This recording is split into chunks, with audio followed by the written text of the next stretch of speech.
জিরোল 25 টাকা, সিঙ্গারা কলিজারটা 10 টাকা করে, সমোচা 10 টাকা, পনিরের সমোচা 10 টাকা, চিকেন সমোচা 10 টাকা, তারপরে ডিম চপ 20 টাকা, জালিটি গেলো 25 টাকা, নর্মালটি গেলো 15 টাকা, চাপ 100 টাকা, সানসিলিক এটা এলো আপনার 40 টাকা, ওটা 30 টাকা।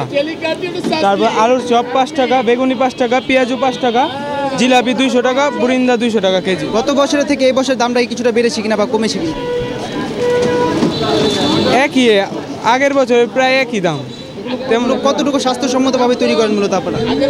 স্বাস্থ্যসম্মত, স্বাস্থ্যের তো সব কিছু ক্ষতিকর দিকও আছে, ভালো দিকও আছে। ইফতারি স্বাস্থ্যসম্মতই, মানে আমরা যত চেষ্টা করি স্বাস্থ্যসম্মত খাবার দেওয়ার।